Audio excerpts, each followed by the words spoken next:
Greetings and salutations. Welcome to Fireside Tales for Wolfgang, episode 64. Yeah. Let's take a quick glance, delve into the chat, see who has been here. I see Ruth Sanchez. Oh, it's Dariana Mills' birthday today. Happy birthday, Dari. Anna is immediately good on chiming in. You can hear and see me. Good, thank you. I need those checks. Angelica Bolschweiler. Hello, Terry Smith. Hello, Patty Pinkstaff. And Amanda Benjamin is here. Yes, Christina, you got it. Nick Davila, Emily Thatcher, Meg Sampson was first. Oh, I've got a poem that I'm going to read tonight that Meg Sampson sent me. Hello, Kathy B. Rhonda Soto, hello. Julie. Melissa Catano. Kelsey Blaine Gibson. Kathy B., you kicked the kids out just in time for Winnie the Pooh? Oh, Susan Kuhn, hi. Emily Thatcher. Angelica Bolschweiler. Malika is here.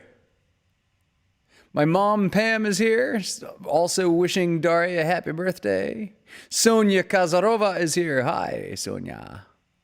Paul Carganilla, great show, sir. You are exactly on time.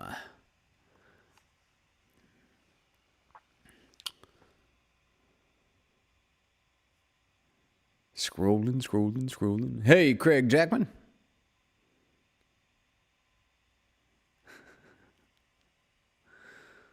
Scrolling. Keep that chatter scrolling. Oh, top chat to live chat. All right. So, Christy Davila had a test at school tonight. It was a COVID test. Yay, negative. David Benjamin, how you doing, man? Martinique. Hi, Martinique. Lovely to see you. All right.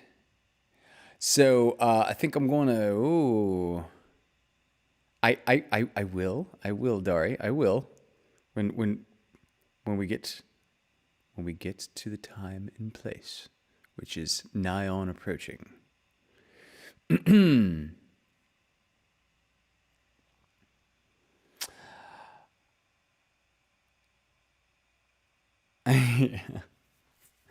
So, let's see. I'm going to start this evening with a poem that Meg Sampson sent me. This is a really good one.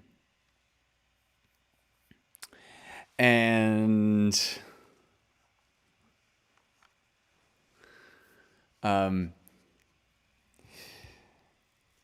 so a quick poem before the main feature. This poem is called The Snowman by Wallace Stevens.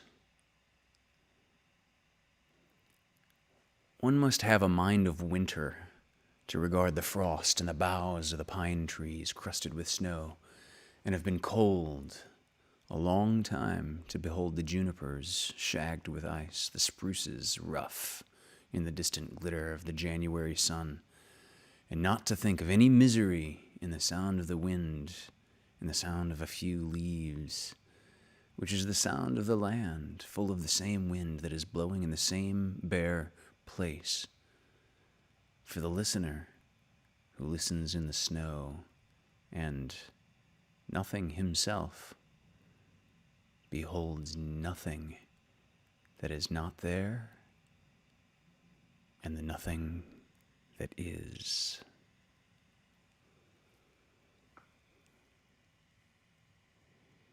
Yeah. So Meg Sampson, thank you very much for sending that poem. That is, yeah. That is a very, very good, solid one.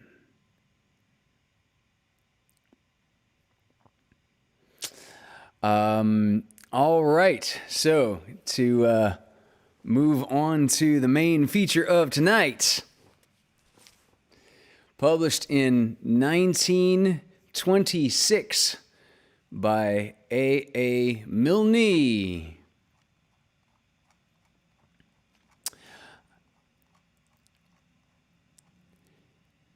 This is Winnie the Pooh by A. Milne, copyright 1926. And it has a foreword that reads like this.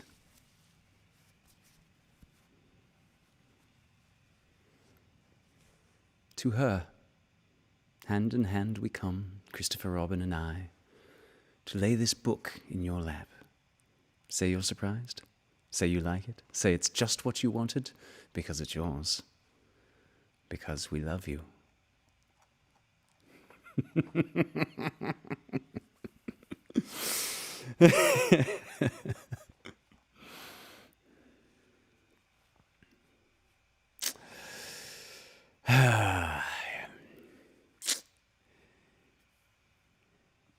Winnie the Pooh.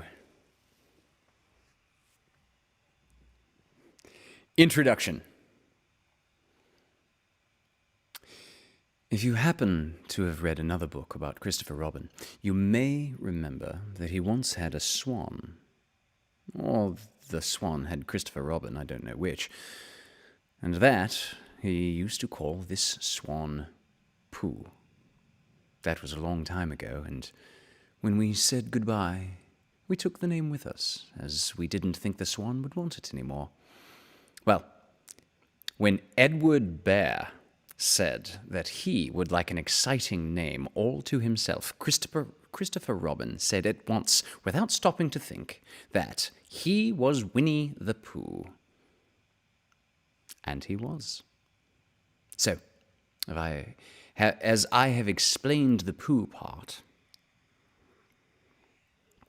I will now explain the rest of it. You can't be in London for long without going to the zoo. There are some people who begin the zoo at the beginning, called Way In, and walk as quickly as they can past every cage until they get to the one called Way Out. But the nicest people go straight to the animal they love the most and stay there. So, when Christopher Robin goes to the zoo, he goes where the polar bears are, and he whispers something to the third keeper from the left, and doors are unlocked, and we wander through the dark passages and up steep stairs, until at last we come to the special cage, and the cage is opened, and out trots something brown and furry. With a happy cry of, "Oh, bear!" Christopher Robin rushes into its arms. Now, this bear's name is Winnie, which shows what a good name for bears it is. But the funny thing is that we can't remember whether Winnie is called after Pooh or Pooh after Winnie. We did know once, but we've forgotten. I had written as far as this, when Piglet looked up and said in his squeaky voice, "What about me?" "But, my dear Piglet," I said, "the whole book is about you." "So it is about Pooh?" he squeaked. You see what it is? He's jealous because he thinks Pooh is having a grand introduction all to himself. Pooh is the favorite, of course. There's no denying it. But Piglet comes in for a good many things which Pooh misses, because you can't take Pooh to school without everybody knowing it. But Piglet is so small that he slips into a pocket where he's very comfortable to feel him when you are not quite sure whether twice 7 is 12 or 22. Sometimes he slips out and has a good look in the ink pot, and in this way, he has got more education than Pooh, but Pooh doesn't have mind. Some have brains, some haven't, he says, and there it is. And now, all the others are saying, what about us? So, perhaps the best thing to do is to stop writing introductions and just get on with the book. A-A-M.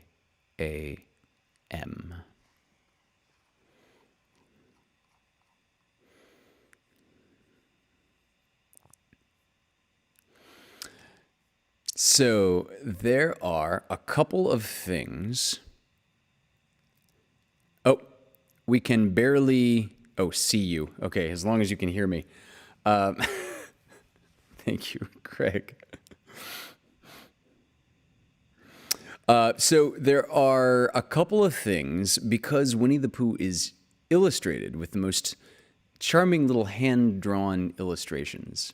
There are a couple of things that only make sense if you have the pictures that go along with the book. And so with preface, I will explain two of those things that only become obvious by looking at illustrations. One is when Christopher Robin and Winnie the Pooh go up and down stairs, it just describes Pooh as going bump, bump, bump, and or the stairs bumping against the back of Pooh's head. And that's because Christopher Robin typically grabs Pooh by a limb, maybe say the front limb, and just sort of drags him down the stairs like a pillow. So his head just sort of bumps down the stairs. And second thing that I've got to explain before this first chapter is that Christopher Robin, when he goes to the 100-acre woods, typically brings with him a cork gun. Now, I don't know if modern kids even know what a cork gun is. You'd probably instantly recognize it from like old cartoons, though. It's like a little toy rifle that has a cork attached to a string. And so when you fire it, the cork shoots out like maybe 1.5 feet and then just kind of falls in this ridiculous toy-ish manner. Just kind of dangles underneath the barrel. Okay, so when they talk about Christopher Robin carrying a gun, it is very obvious in the illustrations that it's a toy cork gun.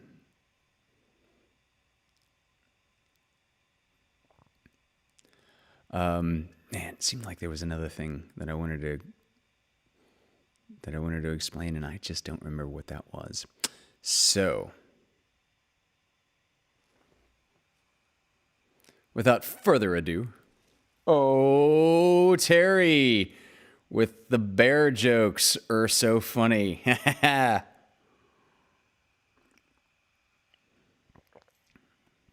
Okay, Melissa Catano says they still sell cork guns at Knott's. I remember owning a cork gun when I was a little kid, and I think my cork gun came from like Six Flags or some. I think it came from like an amusement park of some, something like that. Mine did not in any way, shape, or form look even vaguely realistic. In fact, I think it looked more like a candy cane than an actual gun. It's kind of in that transitionary phase of society where toy guns looked less and less like guns. So, enough preamble. God, I love this. Sorry, I just have to... Hi, Diana Nicole. Thank you very much. I have to take a second to laugh because I just love this story so much. Okay. I think it's almost out of my system.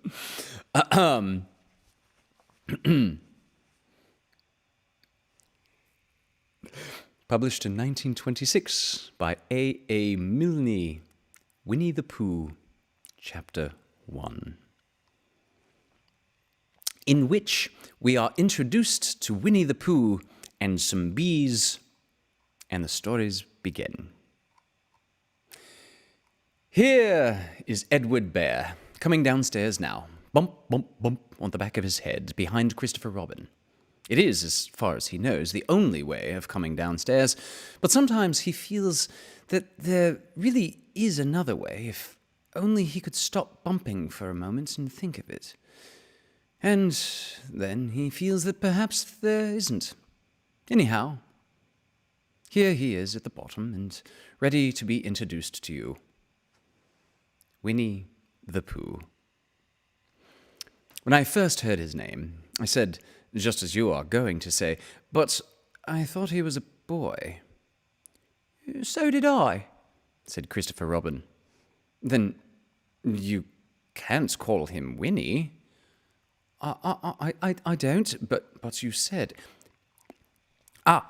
He's Winnie the Pooh. Don't you know what "there" means? Yes, now I do, I said quickly, and I hope you do too, because it is all the explanation that you are going to get. Sometimes Winnie the Pooh likes a game of some sort when he comes downstairs, and sometimes he likes to sit quietly in front of the fire and listen to a story. This evening... What about a story? Said Christopher Robin. What about a story? I said. Could you very sweetly tell Winnie the Pooh one? Well, I suppose I could, I said. What sort of stories does he like? About himself. Because, well, he's that sort of bear. Oh, I see. So, could you, very sweetly? I'll try, I said. So, I tried. Once upon a time, a very long time ago now, about last Friday, Winnie the Pooh lived in a forest all by himself, under the name of Sanders.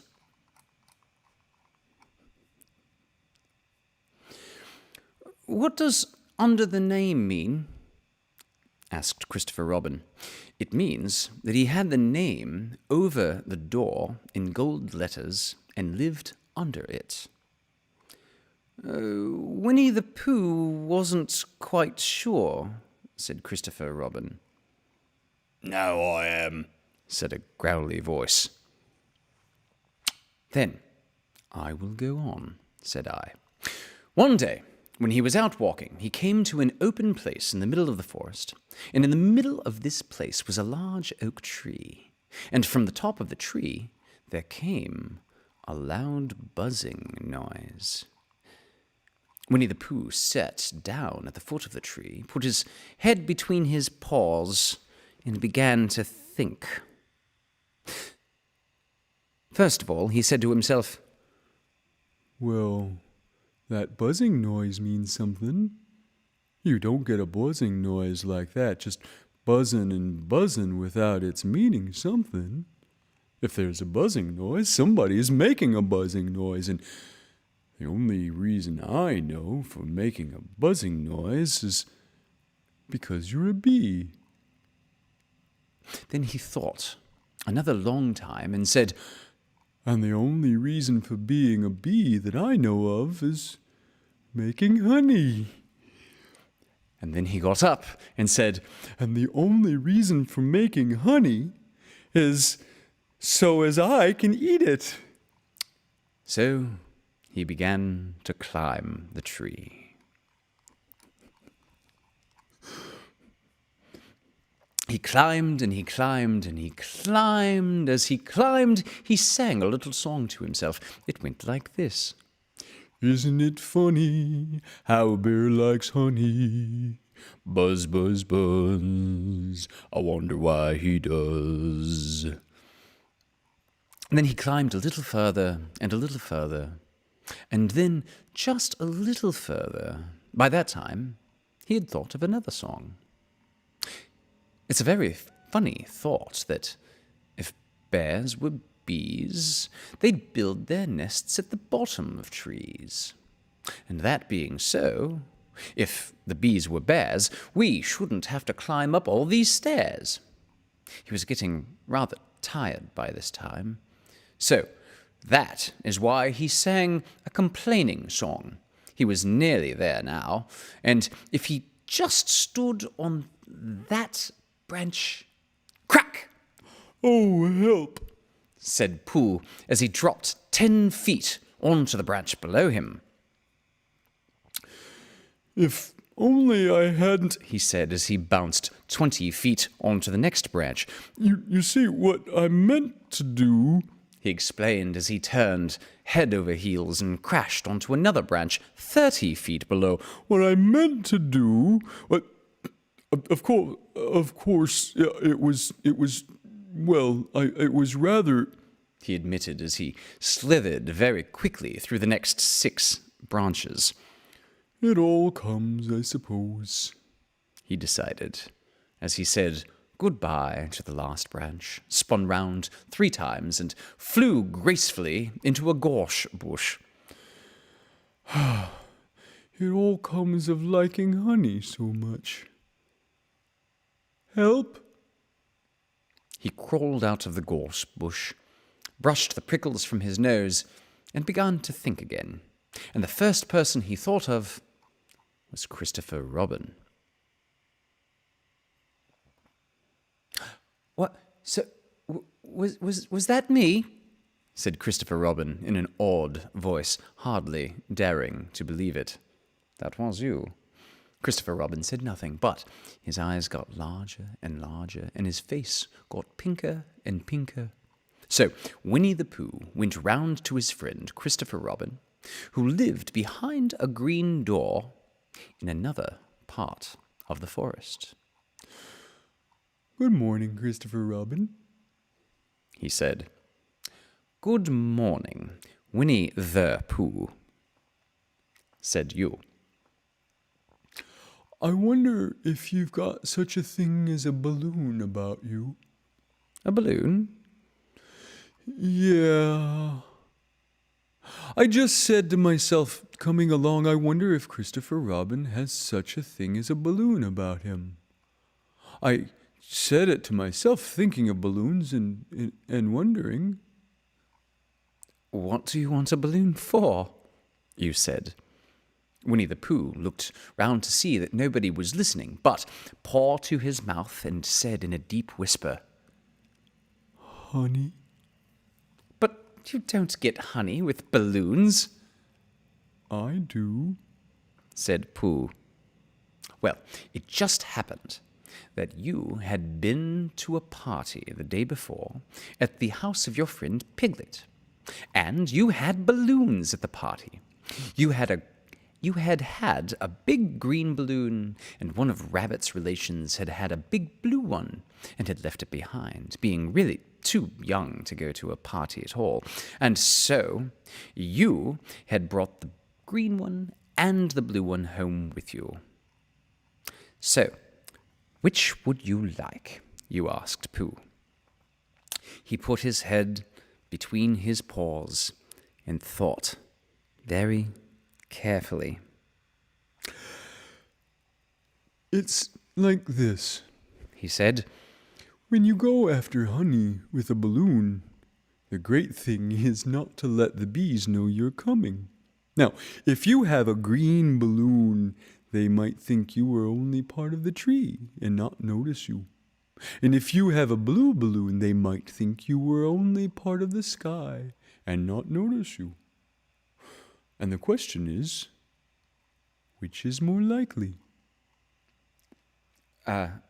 Wouldn't they notice you underneath the balloon? You asked. "They might, or they might not," said Winnie the Pooh. "You can never tell with bees." He thought for a moment and said, "I shall try to look like a small black cloud. That will deceive them." Well, then you had better have the blue balloon, you said. And so it was decided. Well, you both went out with the blue balloon, and you took your gun with you, just in case, as you always did, and Winnie the Pooh went to a very muddy place that he knew of, and rolled until he was black all over. And then, when the balloon was blown up as big, and you and Pooh were both holding on to the string, you let go suddenly, and Pooh Bear floated gracefully up into the sky and stayed there, level with the top of the tree, and about 20 feet away from it. "Hooray!" you shouted. Well, isn't that fine? Shouted Winnie the Pooh down to you. What do I look like? You look like a bear holding on to a balloon, you said. Not, said Pooh anxiously. not like a small black cloud in a blue sky? Not very much. Oh. Well, perhaps from up here it looks different. And, as I say, you can never tell with bees. There was no wind to blow him nearer to the tree, so there he stayed. He could see the honey, he could smell the honey, but he couldn't quite reach the honey. After a little while, he called down to you. Christopher Robin, he said in a loud whisper. Hello? I think the bees suspect something. What sort of thing? I don't know, but something tells me they're suspicious. Well, perhaps they think that you're after their honey. It may be that. You can never tell with bees. There was another little silence, and then he called down to you again. Christopher Robin, Yes? have you an umbrella at your house? I think so. I wish you would bring it out here and walk up and down with it and look up at me every now and then and say, "Tut, tut, it looks like rain." I think if you did that, it would help the deception which we are practicing on these bees. Well, you laughed to yourself. Silly old bear. But you didn't say it out loud because you are so fond of him. And instead, you went home for your umbrella. Oh, there you are, called down Winnie the Pooh as soon as you got back to the tree. I was beginning to get anxious. I've discovered that the bees are now definitely suspicious.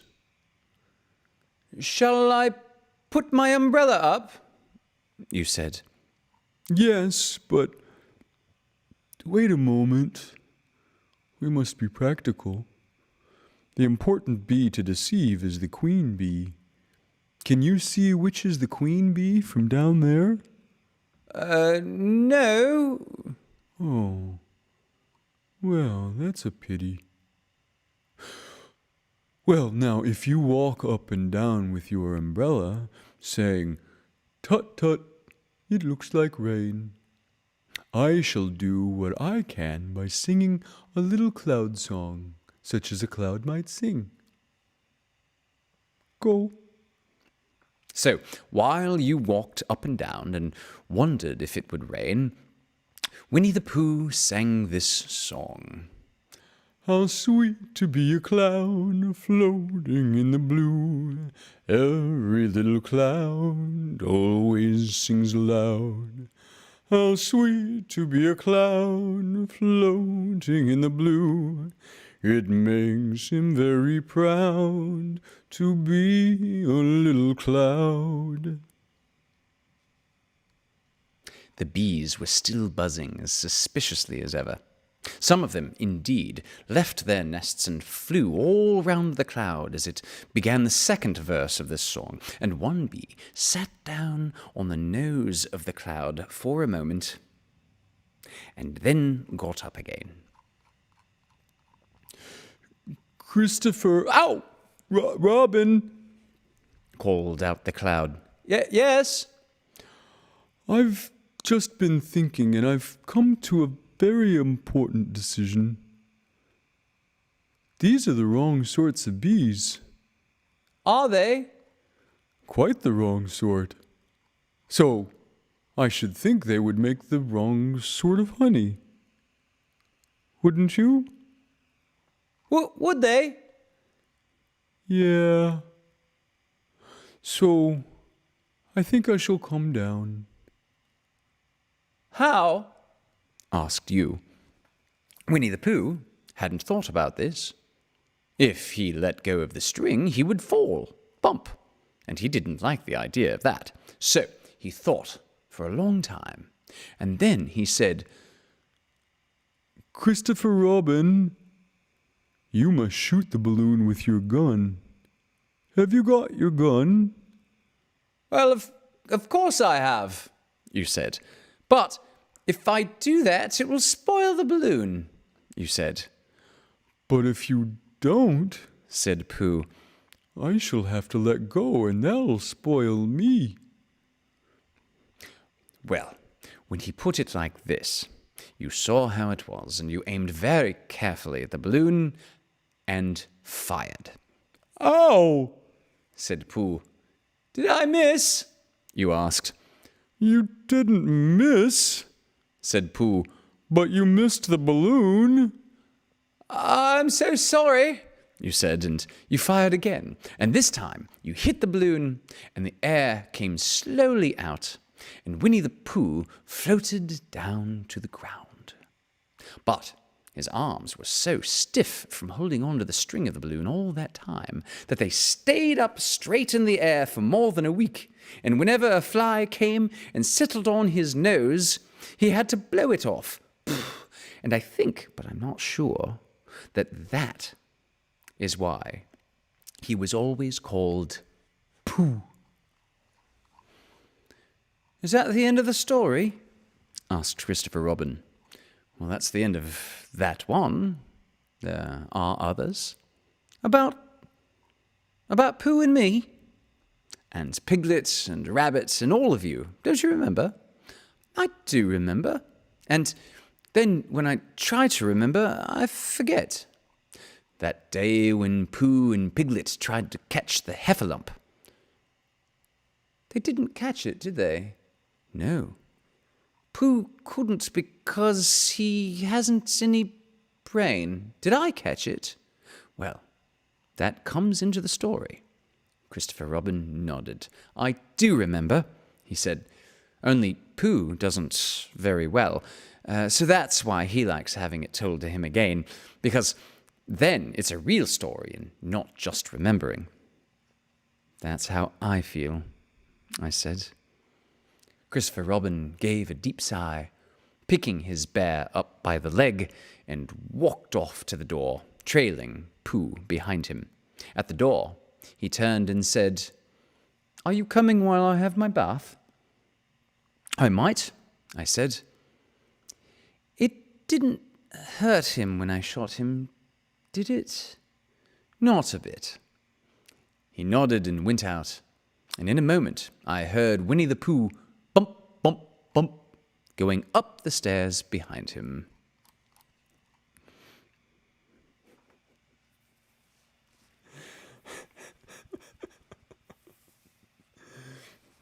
All right, we're going to pause between stories and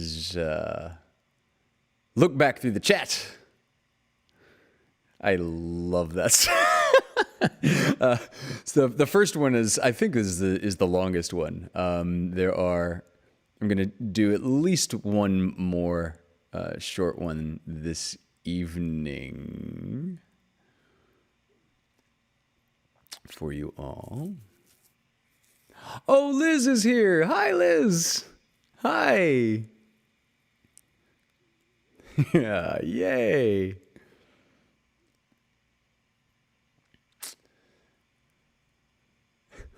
David, I mean, that's how I go downstairs too.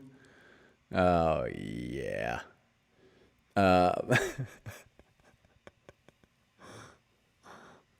I'm having honey in my tea, even right now, Diana Nicole.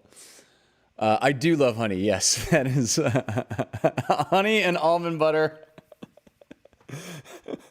Usually with like salt, raisins, all mixed together. And yep, Christina, like a year ago, started calling that bear snacks.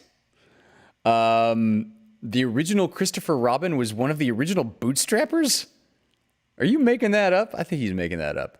Hey, Zach White.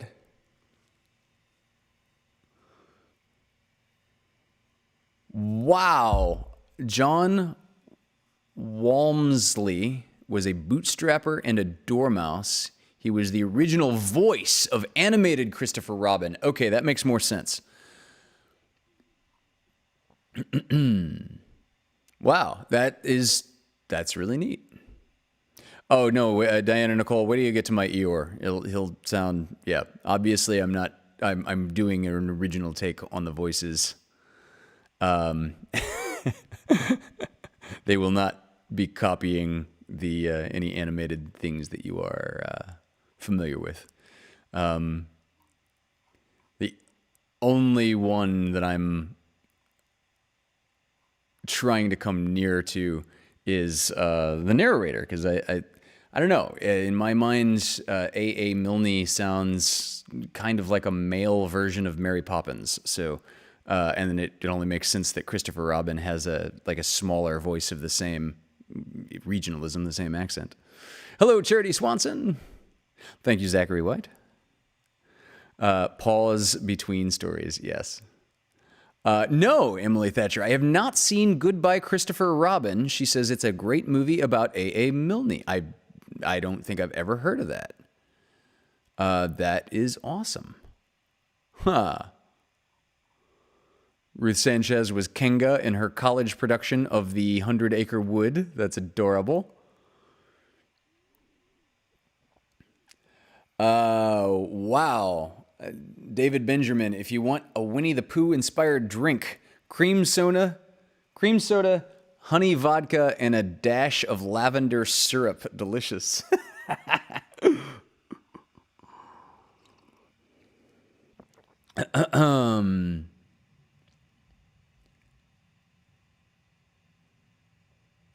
Huh.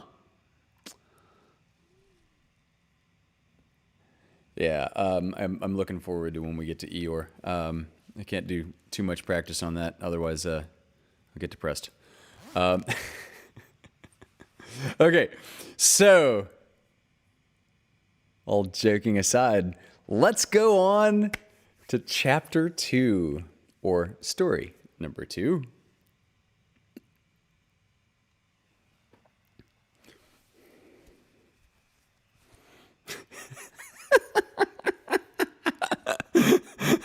Okay.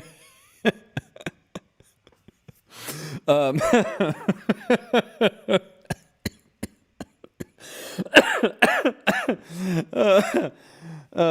right.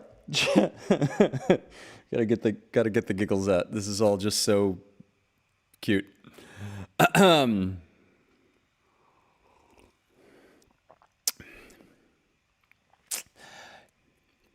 On to chapter 2 of A.A. Milne's Winnie the Pooh. Chapter 2 is entitled In Which Pooh Goes Visiting and Gets into a Tight Place. Edward Bear, known to his friends as Winnie the Pooh, or Pooh for short, was walking through the forest one day, humming proudly to himself. He had made up a little hum that very morning, and as he was doing his stoutness exercises in front of the glass, tra-la-la, tra-la-la, he stretched up as high as he could go, then tra-la-la, tra-la, oh help, la, as he tried to reach his toes. After breakfast, he had said it over and over to himself until he had learnt it off by heart. And now he was humming right through properly. It went like this. Tra-la-la, tra-la-la, tra-la-la, tra-la-la, rum-tum, tiddly-tum-tum, tiddly-a-di, tiddly-a-di, tiddly-a-di-di-dee, rum-tum, tiddly-a-di-tum.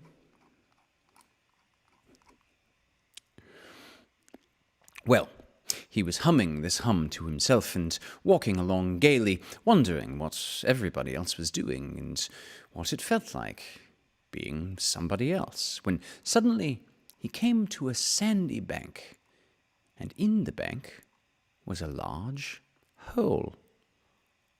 Ah, said Pooh, as he echoed, rum-dum-tiddly-dum-dum. If I know anything about anything, that hole means rabbit, he said. and rabbit means company, He said, and company means food and listening to me humming and such like. Rum-tum-tiddly-dum-dum. So he bent down, put his head into the hole, and called out. Is anybody at home? There was a sudden scuffling noise from inside the hole, and then silence. What I said was, is anybody at home? Called out Pooh very loudly. No, said a voice, and then added, You needn't shout so loud. I heard you quite well the first time. Oh, bother. Said Pooh. Isn't there anybody here at all? Nobody. Winnie the Pooh took his head out of the hole and thought for a little. And he thought to himself, There must be somebody here because somebody must have said nobody. So he put his head back in the hole and said, Hello? Rabbit? Is that you? No, said Rabbit in a different sort of voice this time. But isn't that Rabbit's voice? No, I don't think so, Said Rabbit. It isn't meant to be. Oh, Said Pooh. He took his head out of the hole and had another think, and then he put it back and said, well, could you very kindly tell me where Rabbit is? He's gone to see his friend Pooh Bear, who is a great friend of his. But, This is me. said Bear, very much surprised. What sort of me? Pooh Bear? Are you sure? Said the Rabbit, still more surprised. Quite sure. Said Pooh. Oh, well, then come in. So Pooh pushed and pushed and pushed his way through the hole, and at last he got in. You were quite right, said Rabbit, looking at him all over. It is you. Glad to see you. Who did you think it was? Well, I wasn't sure. You know how it is in the forest. One can't have anybody coming into one's house. One has to be careful. What about a mouthful of something?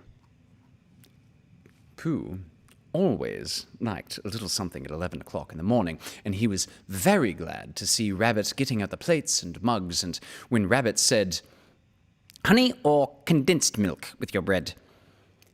He was so excited that he said, Both. and then, so as not to seem greedy, he added, But don't bother about the bread, please. and for a long time after that, he said nothing, until, at last, humming to himself in a rather sticky voice, he got up, shook Rabbit lovingly by the paw, and said that he must be going on. Must you? Said Rabbit politely. Well, Said Pooh. I could stay a little longer, if you... And he tried very hard to look in the direction of the larder. As a matter of fact, said Rabbit. I was going out myself directly. Oh, well then, I'll be going on. Goodbye. Well, goodbye, if you're sure you won't have any more. Is there any more? Asked Pooh quickly. Rabbit took the covers off the dishes and said, No, there wasn't. I thought not. said Pooh, nodding to himself. Well, goodbye. I must be going on. So he started to climb out of the hole. He pulled with his front paws and he pushed with his back paws, and in a little while his nose was out in the open again. And then his ears, and then his front paws, and then his shoulders, and then... Oh, help! said Pooh. I better go back. Oh, bother, said Pooh. I shall have to go on. I can't do either, said Pooh. Oh, help and bother. Now, by this time, Rabbit wanted to go for a walk too, and finding the front door full, he went out by the back door and came round to Pooh and looked at him. Hello? Are you stuck? He asked. No, said Pooh, carelessly. I'm just resting and thinking and humming to myself. Here, give us a paw. Pooh Bear stretched out a paw, and Rabbit pulled and pulled and pulled. Ow, cried Pooh. you're hurting. The fact is, said Rabbit. you're stuck. It all comes, said Pooh, rather crossly, of not having front doors big enough. It all comes, said Rabbit sternly, of eating too much.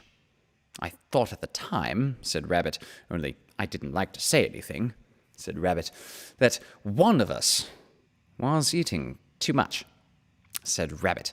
And I knew if it wasn't me, he said, well, I shall go and fetch Christopher Robin. Christopher Robin lived at the other end of the forest, and when he came back with Rabbit and saw the front half of Pooh, he said, silly old bear, in such a loving voice that everybody felt quite hopeful again. I was just beginning to think, said Bear, sniffing slightly, that Rabbit might never be able to use his front door again. I should hate that, he said. So should I? said Rabbit. Use his front door again, said Christopher Robin. Of course he'll use his front door again. Ah, good, said Rabbit. If we can't pull you out, Pooh, we might push you back. Rabbit scratched his whiskers thoughtfully and pointed out that when once Pooh was pushed back, he was back, and of course nobody was more glad to see Pooh than he was. Still, there it was. Some lived in trees, and some lived underground, and... You mean I'd never get out? asked Pooh. I mean, said Rabbit. that having gotten so far, it seems a pity to waste it. Christopher Robin nodded. Then there's only one thing to be done, he said. We shall have to wait for you to get thin again. How long does getting thin take? Asked Pooh, anxiously. Oh, about a week, I should think. But I can't stay here for a week. Well, you can stay here, all right, silly old bear. It's getting you out which is so difficult, Well, we'll read to you, said Rabbit, cheerfully.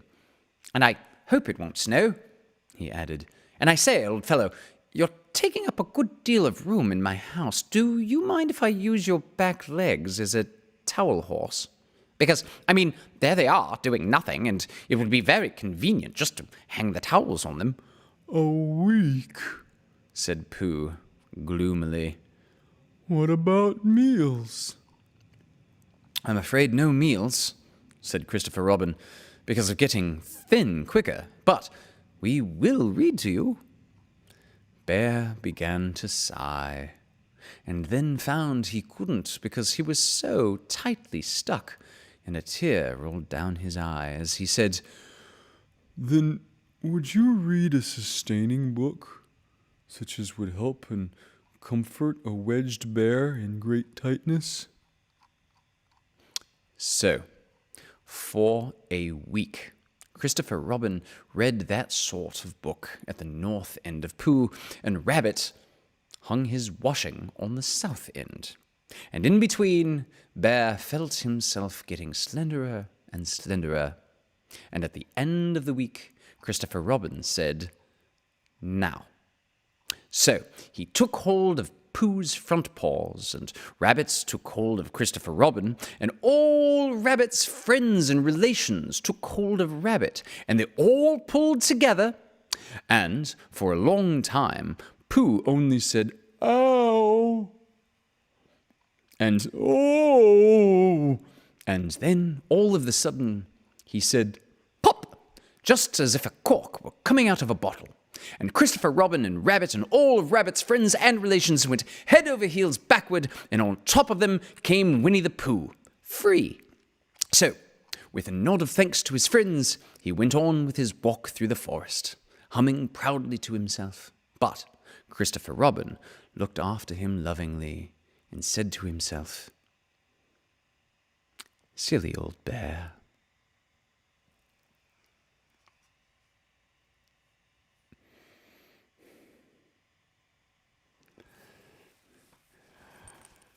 Oh, that is the first two. Oh, okay. I really loved that. I'm gonna I'm gonna do more of those for sure. There are several. I didn't take count of how many there are. There are like less than 15, probably less than 10, but definitely more than 2. So, quick scroll back in the chat. Yeah, that story makes me giggle to the point of hacking, indeed. Hello, Roberta Okuna. Oh, and your picture. Oh, you're gonna have to watch the replay.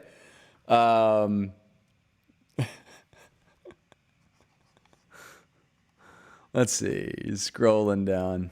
Roberta Acuna, for those of you who are listening to this or cannot see the chat, Roberta has a picture of herself with a huge stuffed Winnie the Pooh. I think it's like bigger than she is. Hello, Michelle Vanderpool.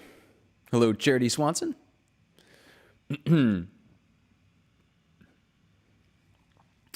Scrolling down.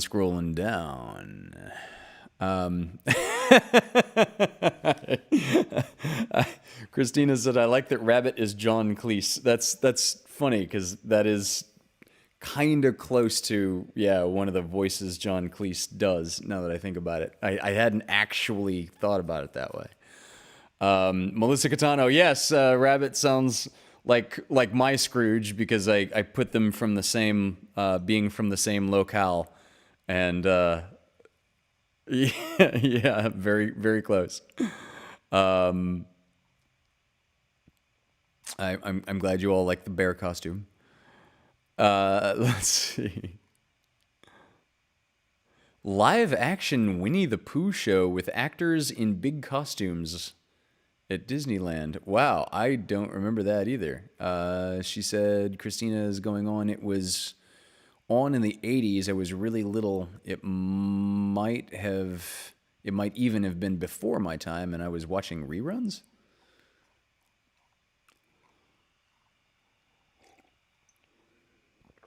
All right. thing. I love that phrase. Silly old bear. Isn't that adorable? Well, thank you, Zachary White. Yeah. Okay, so, yeah, there will be plenty more of those in the future. We'll get to some questions. So, if you are feeling in any way, shape, or form generous, available, willing, or able, the virtual tip jar is in the bottom, left corner of the screen. Yeah, left corner. And if you're not in a position, don't worry about it. I'm glad you're here. Say hi to people in the chat. This is a wonderful community.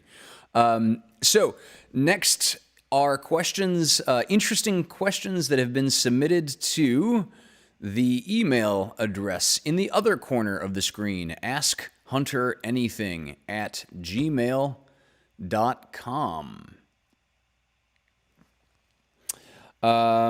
Let's see. Okay. So Mark in St. Louis asked, if you could go back in time and change any one thing, what would it be and why?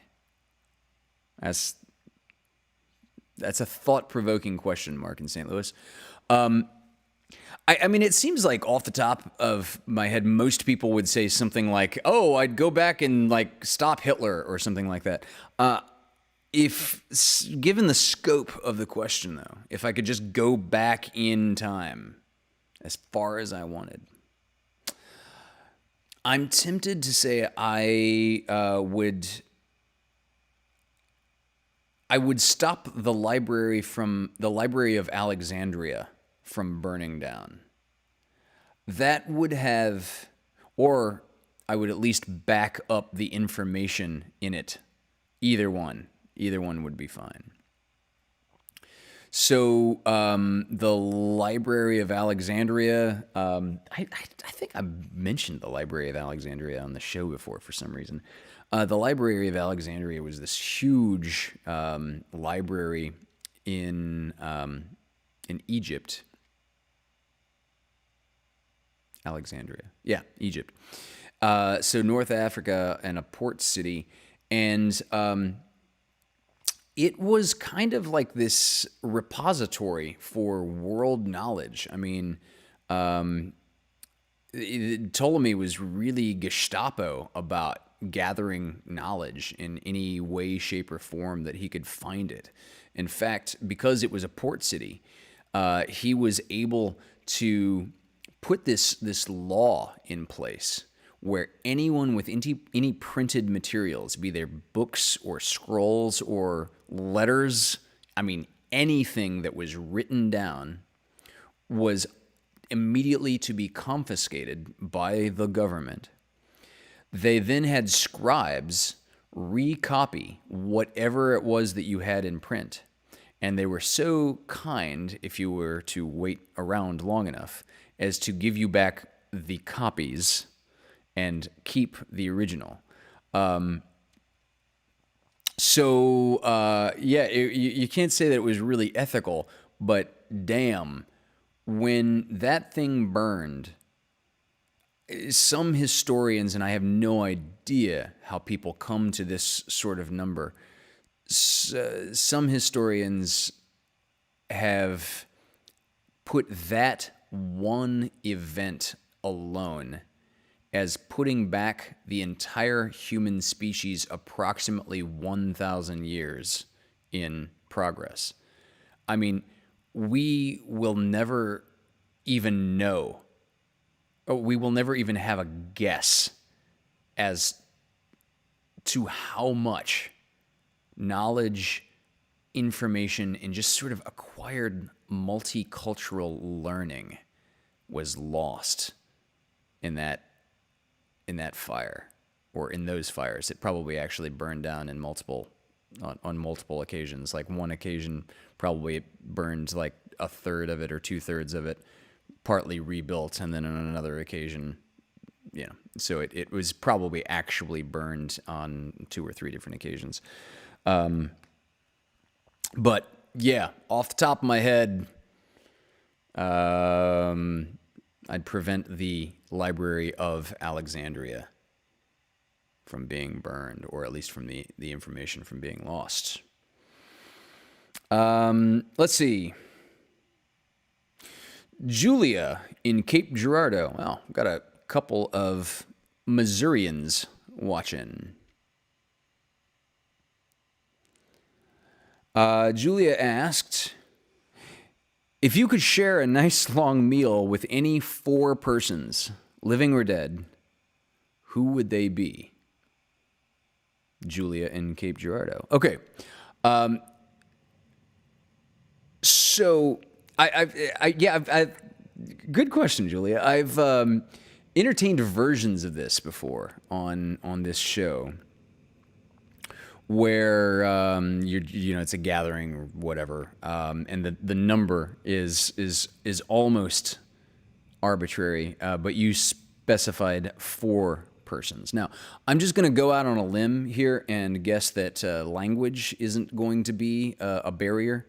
And off the top of my head, so Carl Sagan and Einstein always have first dibs to my hypothetical table. John von Neumann was a Hungarian mathematician and physicist.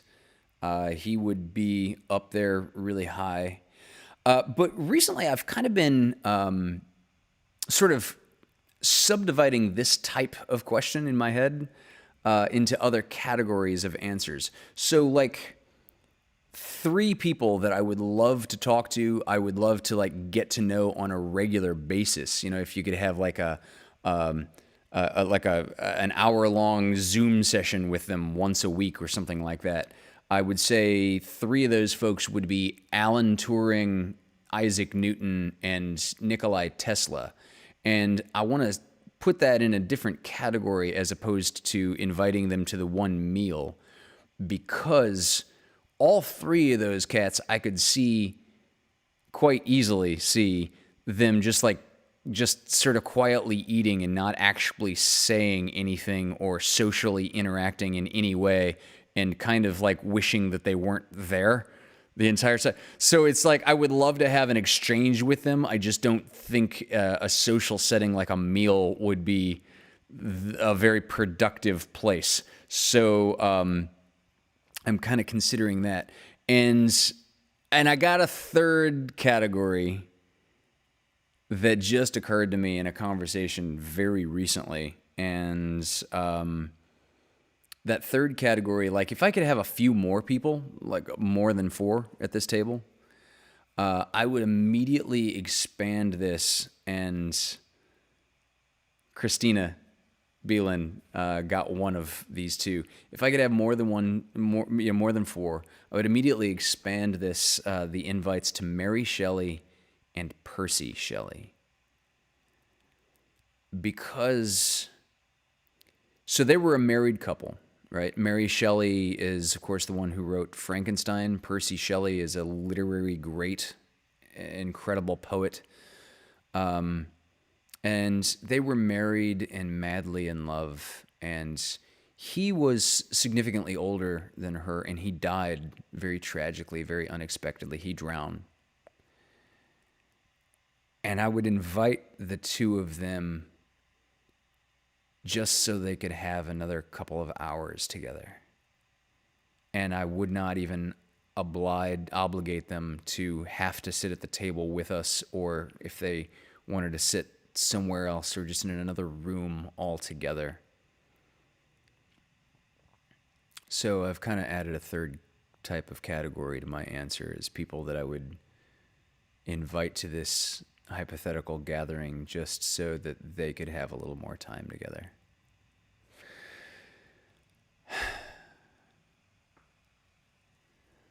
Yeah.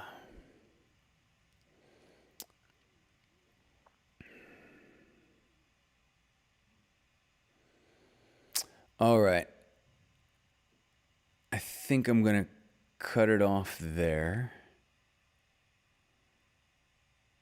Man, this is a lovely, lovely, lovely show. So I'm quite certainly going to do more installments of Winnie the Pooh. Please add in the chat or in private message me. Either way, I am trying to decide if I should do more Winnie the Pooh next week, or if I should do something else next week and then Winnie the Pooh the following week. Should I break it up? But I'm definitely going to do more of this. And oh, yeah, Terry, actually, you just reminded me. I've got another one. Terry Smith said mine would be Mozart, Van Gogh, John Steinbeck, and Boudica. So, yeah, okay, so Van Gogh reminds me of the, we were just talking about this recently in another show, the episode of Doctor Who where they travel back in time to grab Van Gogh, who was never appreciated as an artist in his own life during his own time, right? He made a couple thousand paintings, most of which he painted in like the last 2 years of his life. I think he painted about 800 oil paintings. Those take a while. But the point is, in Doctor Who, they went back in time to grab him and take him to a modern day Van Gogh exhibition so that they could walk him around and say, look at how the entire world knows who you are in the future. I guess that's a little like inviting Mary Shelley and Percy Shelley so that they could have some time together. There are people out of history that I would definitely invite to just to show them how the world was changed by what they did. And oh yeah, and then I guess just to finish answering the question, as I didn't, if language is no barrier, I would love to have Aristotle at the table. Leonardo da Vinci, and oh my God, Hemingway. Ernest Hemingway. I don't know if I want to have a meal with Hemingway or just like trade shots out of a bottle of whiskey, and that would be good. That would be good with me. Okay. That does it for this week. If you have more questions, please, I'm looking for interesting questions to ask in life. Submit those questions to askhunteranything@gmail.com. And I will see you all very soon. I love you.